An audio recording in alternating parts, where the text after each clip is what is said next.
Good morning to everyone in this beautiful wellness community. Oh, just change my. Okay. How are we? Everyone in Melbourne, what a divine day. And a beautiful day. If you can get out and get some vitamin D, go and do that. It'll lift your heart and your soul, your mind, your spirit, all that sort of stuff. It's amazing what sunshine does for the human soul. I wanted to come on here today because it feels like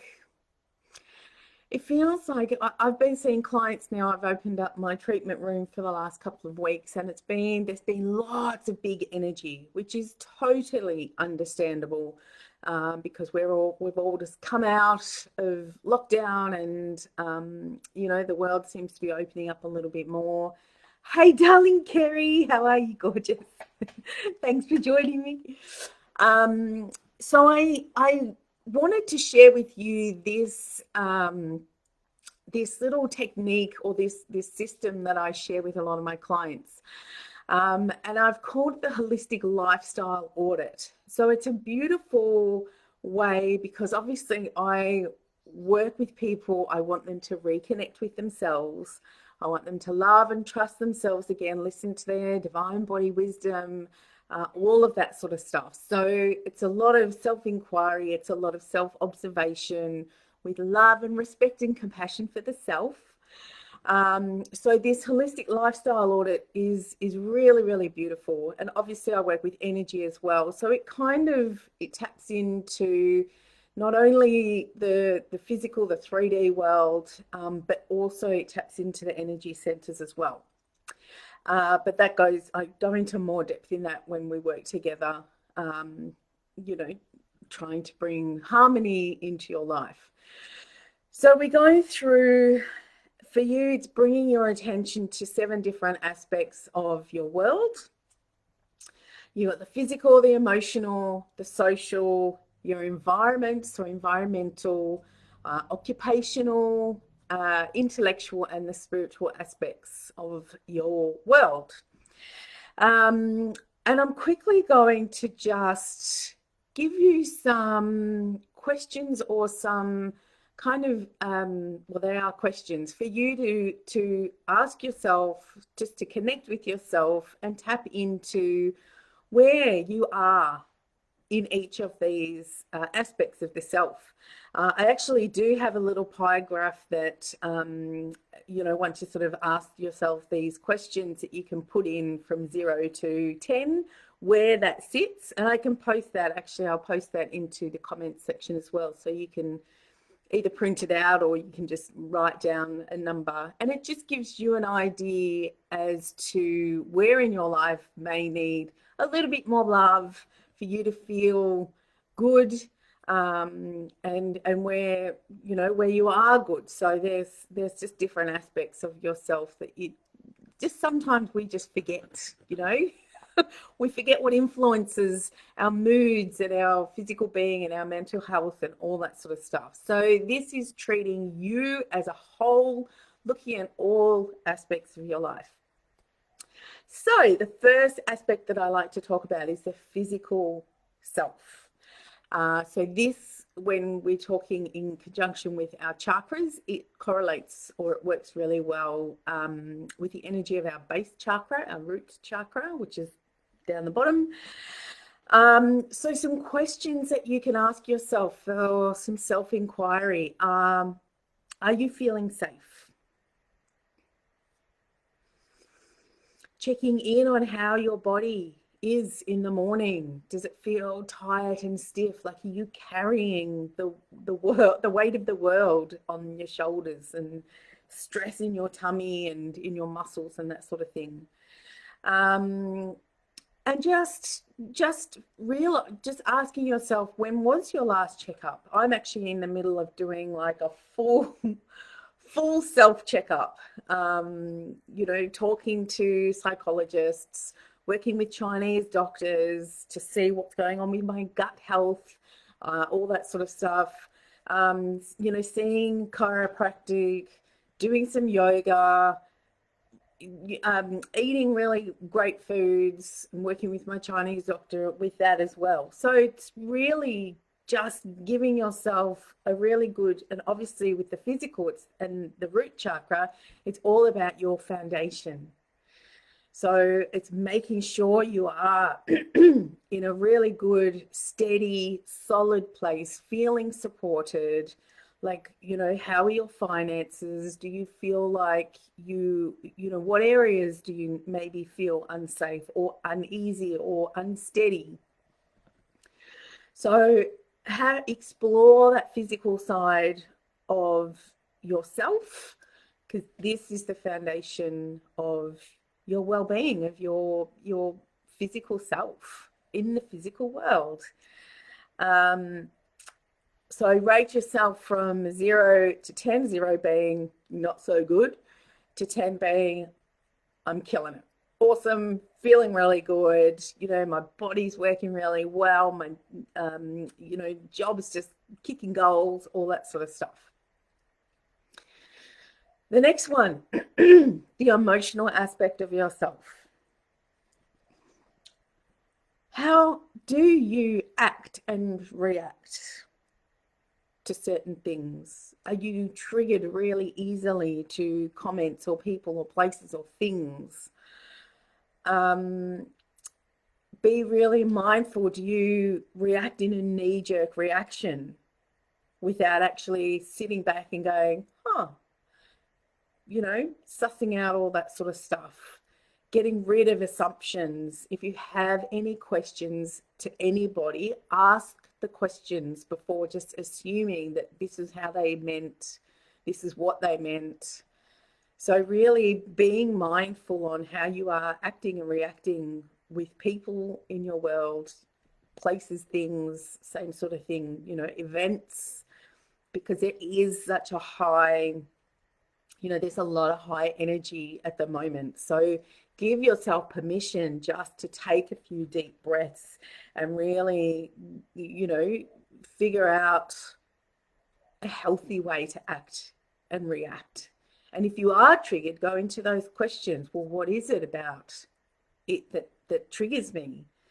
And this is what I mean by, if you've got no idea or you don't know how to start that internal question without spiraling down a rabbit hole of, oh my God, I'm going nuts, go and see a counselor or a psychologist or, a holistic someone just to voice out your concerns, just to help you, because sometimes we just can't do it ourselves, even though we may be counselors ourselves. When you're in it, it just, the answers can get really foggy. So yes, how are you reacting and acting with the world around you? Do you snap at things? If the kids have done something wrong, are you just like, or can you just kind of go, that's an inconvenience, but let's fix it? Are you actually acknowledging any emotions that come up, whether they're positive or whether they're negative? I watched a really cool show on Netflix the other day. It was a Brené Brown talk, and she talks about shame and vulnerability. But one thing that really hit me is when we don't allow ourselves to bring joy and happiness into our lives, it can create quite a bad mental dialogue. And a lot of the time we can, especially if we've come from trauma or whatever, we can stop bringing that happiness and joy into our lives, because that can make us vulnerable. Because if someone knows that this is what brings us joy and happiness, it can be taken away. And so then we feel the pain, we feel the loss, we feel, that sadness. And they're not positive emotions that we want to feel, right? So not bringing happiness and joy into my life, because then I don't have to worry about dealing with that situation or dealing with those negative feelings when it gets taken away, or when it finishes even. You know, things like holidays or little outings out or conversations with people, that sort of thing. No, I'm going to cut you out of my life because if you reject me, I'm going to feel like crap. And I don't want to feel like crap because I've been there and I don't like it. So all joy's gone. Yeah. So we need to bring that in, because in life there are extremes. There is the good, the bad, the opposites, the happy, the sad, all that sort of stuff. And we need to bring harmony into that. Our emotional needs that harmony, because we can't really fully experience one without fully experiencing the other. And we don't want to be numb. By not bringing in these two, extremes, dualities, we can sit in this numb place where it's just like, yep, not feeling pain, not feeling happiness, not feeling anything. And that's not truly living. And we're here to live, to experience, So acknowledge any feeling that comes up. Feel it and finish off that cycle. Really feel it, cry it out, laugh it out, whatever it needs to do to finish that cycle so that it can pass through us. So then we can just, keep moving forward. We don't get stuck in this suppression where we're, nope, can't feel that, nope, can't feel that. And then it ends up being like, that boiling pot where it's just like, there's too much energy here, I need to just explode. So we want to deal with emotions as they come up. So ask yourself, are you dealing with any emotions that come up? And not in that knee-jerk reaction way. It's, I'm going to sit with this. This is why I was pissed off. And then I'm going to come back to you and have a discussion about how it made me feel. Yeah? So healthy communication with our emotions, with ourselves and with other people. Having those beautiful, honest conversations about our feelings and about our boundaries. If someone's pushed our boundaries or treated us like crap, and we don't deserve to be treated like crap, it's about having that honest conversation going, you just went too far and I don't accept that. Love you and I respect you and I'd like the same back. And this is, show people how you want to be treated. Pull them up. I'm dealing with this with my son at the moment, and we shouldn't have to feel obliged to meet their every whim, because I have got boundaries as well, and we need to show people what our boundaries are. And this is just about being honest with yourself as well. So you've got the physical aspect, you've got the emotional aspect, then you've got the social aspect of yourself. Where is that sitting for you at the moment? Do you have an expectation that others need to make you happy? And again, it's usually our closest family and friends that we sometimes have this, sometimes it's unconscious expectation for them to make us happy. And that's a lot. This is about taking self-responsibility. And when we do that, we do actually end up with so much more freedom and so much more empowerment. We empower ourselves because we know what our boundaries are. We know what makes us happy. We know if we're in a shitty mood, what we can do for ourselves to get us out of that mood, to change our state, all that sort of stuff. So again, this is self-awareness. And again, whenever I talk about self-awareness, self-observation, self-inquiry, this is through love and compassion and grace. It's not about, oh, I fell back down and whatever, I'm such an idiot. That internal talk needs to talk to you like you love it. Do you stand up for yourself? So if someone does step over your boundaries or someone does treat you with disrespect or whatever, do you love yourself enough to go, Nah, that's not cool. I didn't like that, and I really don't want you to do it again. And sometimes that person might not hear you and they might do it again, but it's just showing up for yourself. No, I've done the hard work, man. I've been treated like shit for a long time. It's not going to happen anymore. It's almost like you're standing up for that tiny little baby inner child of yours. So that's and it's hard because it's usually to those people that you love and you don't want them to not love you back. But it's, for me, I always imagine my inner child. I need for her, she didn't have a voice. So I need to be her voice. So whenever I feel like she's being trodden on, I'm the adult here. I have to just put on my big lady pants and go, actually, no. And this is not being an asshole to anyone. This is just standing up for yourself with love and compassion and going, no, you can't treat me like that. Or no, whatever it is, stand up for yourself. Stand up for this inner child of yours. Know what your boundaries are. Some people don't even know what their boundaries are, and then they feel drained and they don't understand why. Do you make time for your friends and your family? I know for me, especially at the moment, I'm not into big groups. We had a family thing the other day and it was exhausting. And I feel like I can't have genuine connections with the conversations with the people that I have because you've got to say hi to this person and conversation with that person. So I just felt I wasn't in the moment. I wasn't present fully with everyone. And I love being connected and fully present with everyone, being able to hear them, being able to see them, being able to, have that time, because that quality time is absolutely priceless.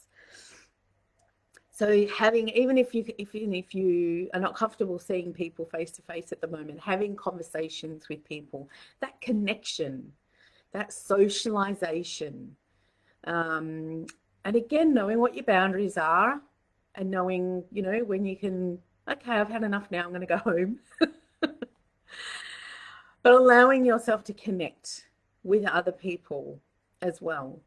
I had a conversation with a girlfriend of mine when I was, in a bad headspace, and she said, "Why didn't you ring me?" And I said, "Well, I know you're dealing with your own shit as well, so I didn't want to put my shit onto your shit."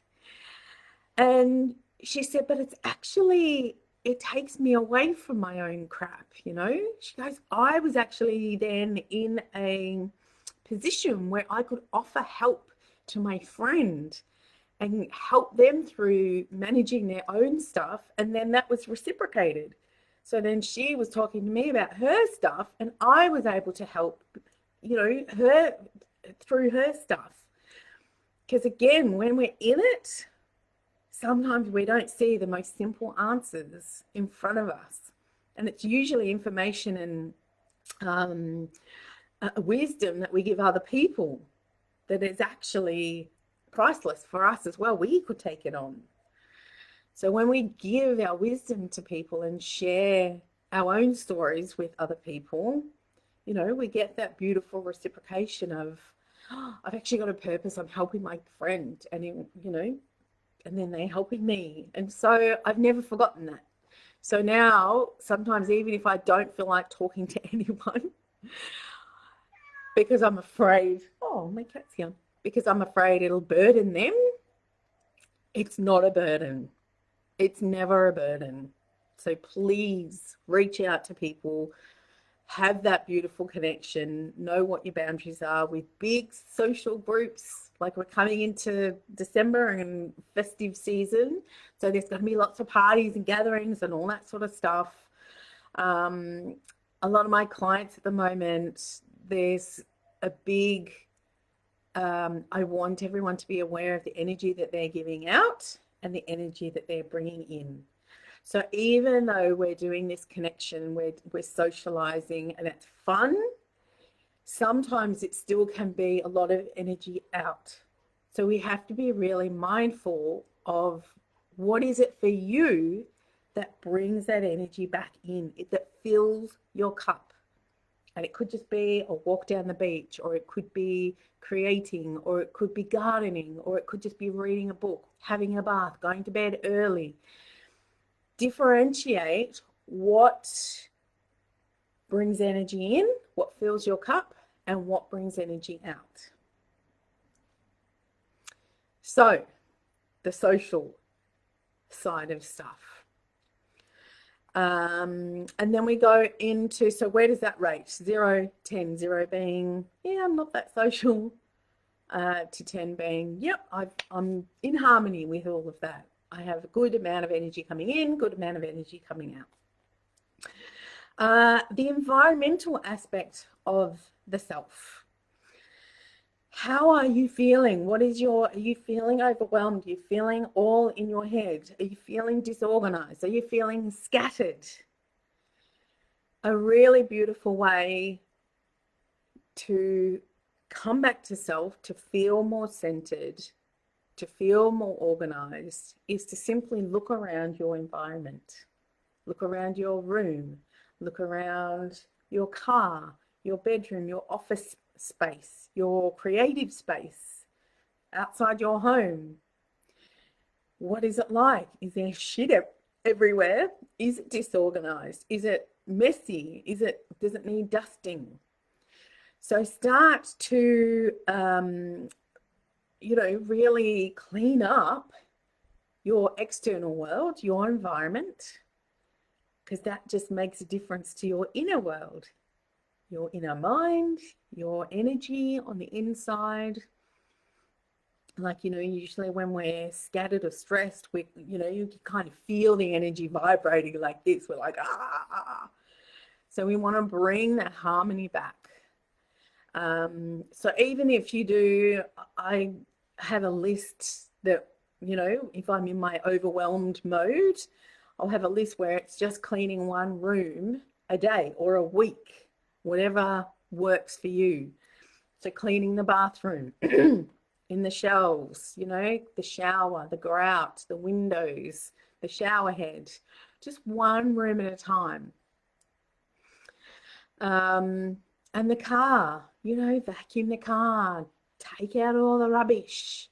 Yeah, think of all the disorganization, the rubbish, the accumulation of stuff. Imagine that in your head, right? No wonder we get overwhelmed.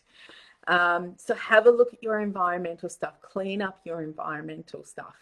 Even go further afield, and what's the environment like in your suburb? Do you need to go down the beach with a plastic bag and pick up rubbish? Or in the park, in the forest? I don't know if they're holding, beach cleanup days and that sort of stuff. I think they kind of stopped that during the last 18 months.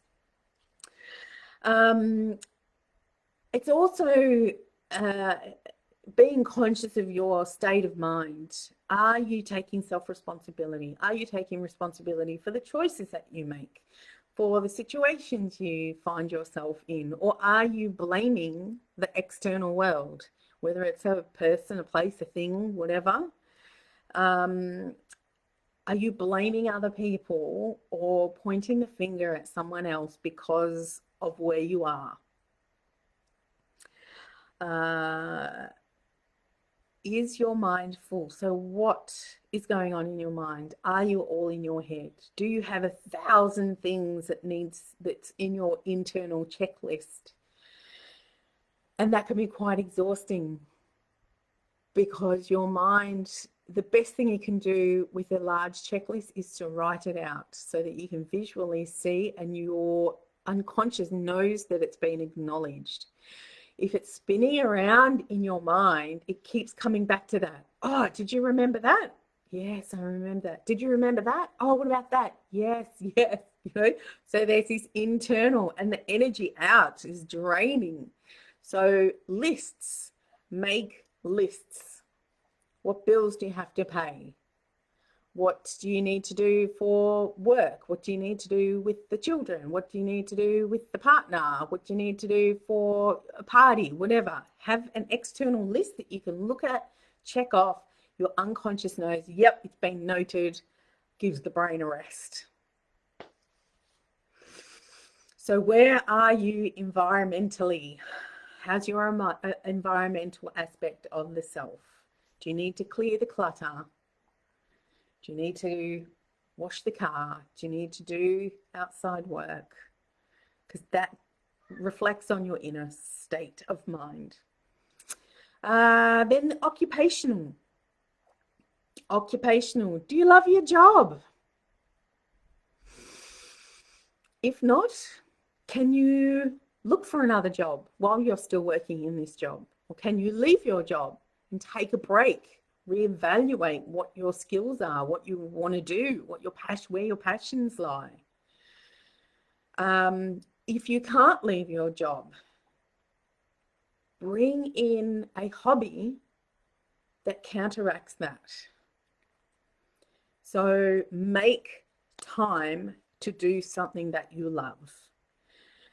If you're at your workplace, is there something that you can do to make it better?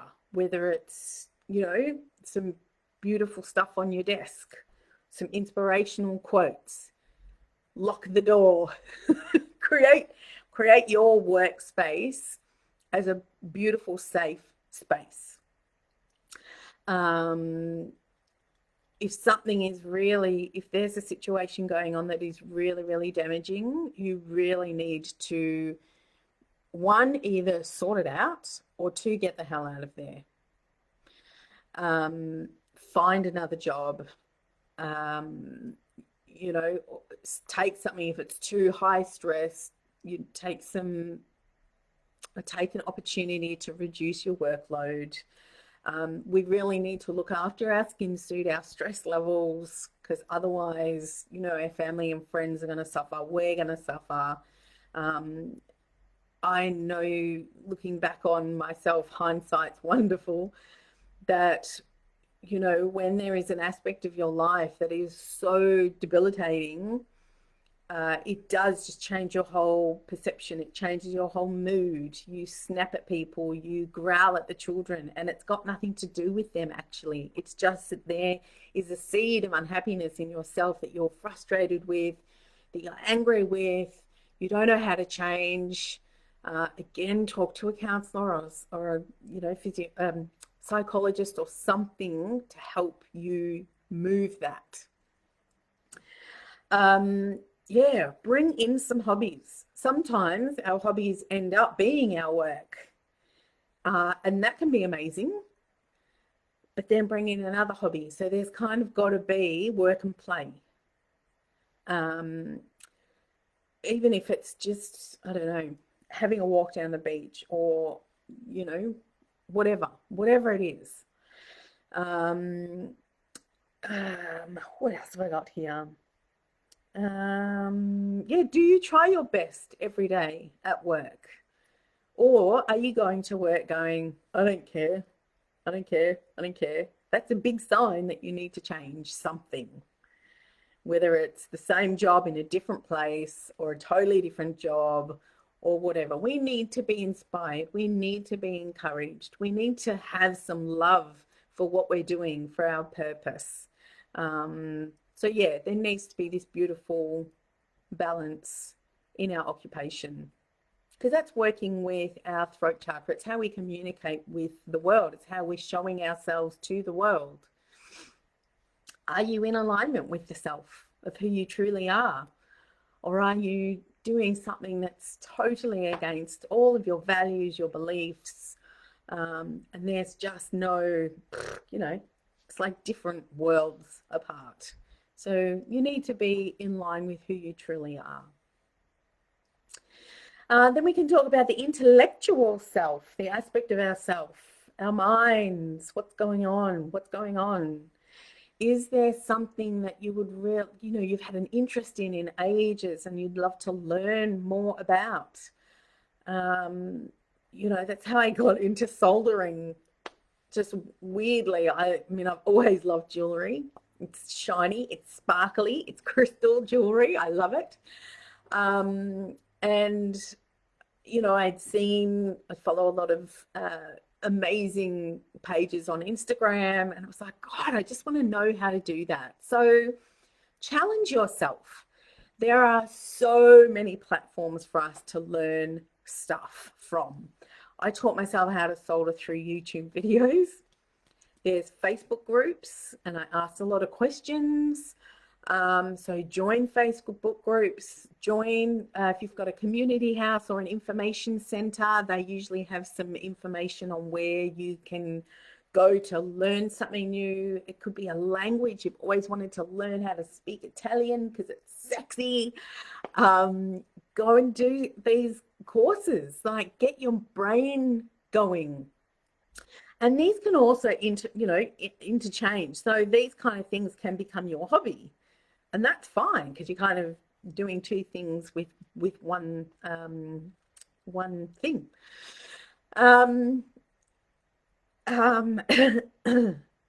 It's using that brain, challenging yourself, getting the grey matter to work, really. What is your self-talk? What are you telling yourself? Are you encouraging yourself, or are you flooding yourself with doubt, criticism, putting yourself down? And it may not even be your voice. It may be a voice that's come from a childhood or a partner. It could be their words, their voice in your head. So again, this is being aware of the self, loving the self enough to go, oh, that's actually, I'm going to change the dialogue. And again, this is a new habit. So be gentle with yourself. And when you find yourself in that negative head talk, stop, close your eyes, take a deep breath. Change the dialogue. Create new neural pathways. No, that's not my voice. This is my voice. I am worth it. I am going to learn something new. Putting it into the present moment so that I feel, I know.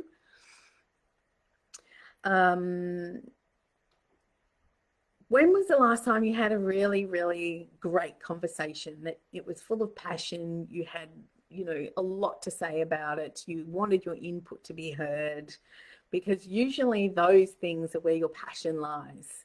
So you can look into those to get new hobbies, to learn more about it,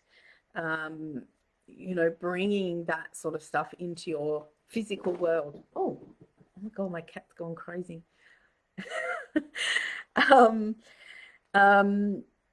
Yeah, what do you get fired up about? Like, there's a lot of conversation going around at the moment. What's firing you up? And it could have changed from last year. It could have changed from 10 years ago. But be aware of where your conversations are. Where are some conversations that you're just totally tuning out? It's just like, oh my God, that's so boring. Yep, the clouds are nice today. So be aware where your, where your focus is, where your passion goes. And have a look at that as a job, a hobby, something you can teach yourself, something that you can teach others. Bringing in some new knowledge. Just be hungry. Just be curious. Ask questions. Ask questions. I think once we hit high school, we're kind of taught not to ask any more questions. It's like the teacher's up the front. This is what you need to know. Da, da, da, da, da. Question everything. Get curious. And if you don't know where to start, even if it's just looking at a flower and going, how is that flower orange? And look it up. Like, get curious. Get involved in your life. Live the life. Yeah.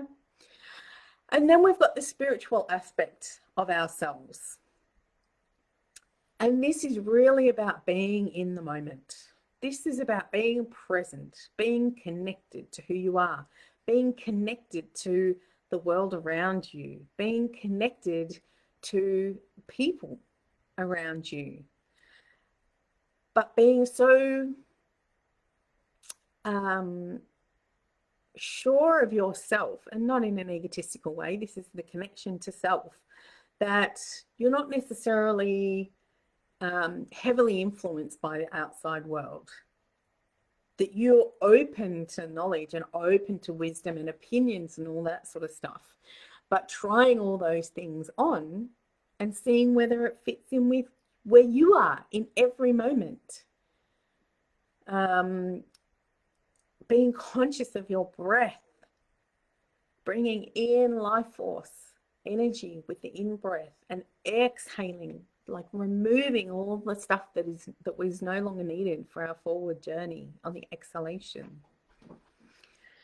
Do you trust the universe? Do you trust the bigger picture? Maybe try and gain some understanding, but be okay if you don't understand, because sometimes we don't understand anything until it's happened. Oh my God, my cat is on top of the highest cupboard in the house. She's crazy.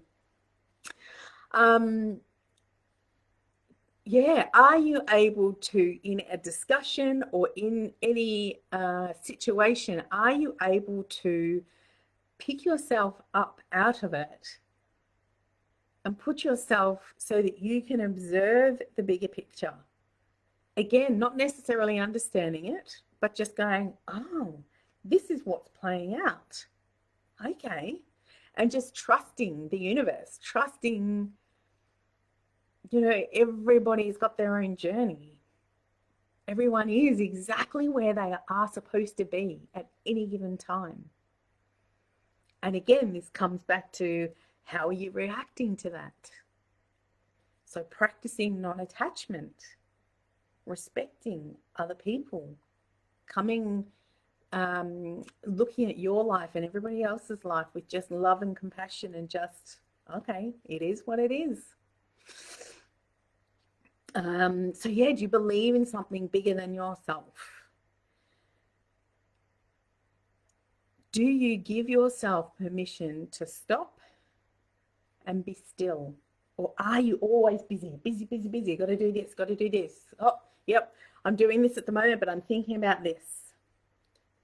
And I quite often say to my clients who are busy, even if in the morning you sit down with your cup of tea and you drink the cup of tea, and if you are anything like I used to be, that was really, really hard. It sounds so simple. It's like, yeah, I can have a cup of tea and just sit and just be.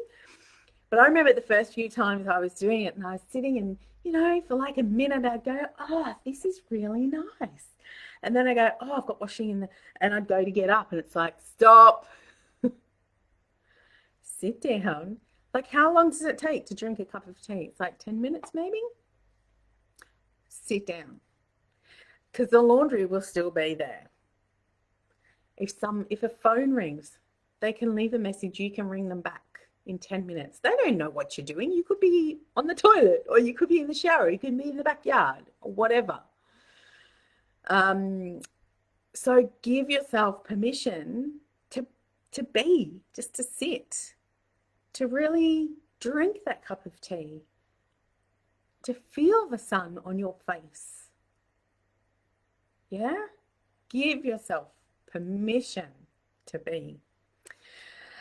So yeah, I can pop in the little diagram that I've got so that you can measure where you are, 0 to 10, with your physical, the emotional, the social, the environmental, the occupational, the intellectual, and the spiritual aspects of yourself. And that way, again, your unconscious can see that it's been acknowledged, it's got a visual, and goes, oh, your emotional's pretty low. Do some things that help support that emotional side of you. Talk about it with a friend, or, if it's really low. We're talking the emotional aspect is works in relation with our sacral chakra. So get creative, paint, draw, do the gardening, like get creative. Do something that supports the emotional aspect of yourself. So I'll pop that into the into this. Oh, I don't know if you want. It's I can do either. I can pop it in here. I'll make a new post about it. So yeah, hopefully that can give you a bit of an outlay. Give yourself time to actually sit and explore what's going on for yourself. Again, coming into the silly season, things can get out of whack. We're too high, too low, you know, all that sort of stuff. When you've got the awareness of different aspects of the self, you can sit and check in. Am I being too social? Is there energy going out, not enough energy coming in? Okay, I'm feeling quite chaotic. Is my house a mess? Do I need just to spend half a day doing some vacuuming, just clearing the clutter? Am I open to new opinions? My intellectual self? Am I challenging myself? Am I opening myself up to new experiences, new knowledge, new belief systems? Having gorgeous conversations where it can open up our mind. So yeah, just being aware that there are different aspects of the self, and what we can do to correct it.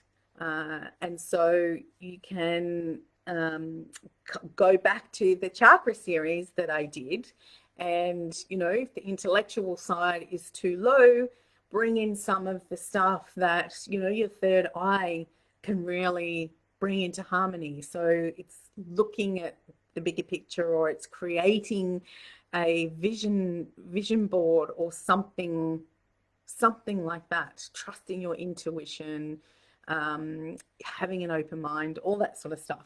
And if you have any questions about any of this, or it's just like, what, that was way too much information, shoot me a message, or yeah, feel free to share your own experiences on this post. Again, we're all here as a beautiful community to love and support each other, and I look forward to seeing you next week. Have a gorgeous week. Enjoy this sunshine. I think it's going to be beautiful all week, and give yourself permission to sit with yourself. Give yourself a lifestyle audit and where you need to bring harmony into your life. Just making this, you know, this next couple of months a little bit more easier for yourself. All right. Thank you so much for watching. Thanks, Kerry. Thanks, Karen. And I look forward to seeing you next week. Take care, beautiful souls. Bye for now.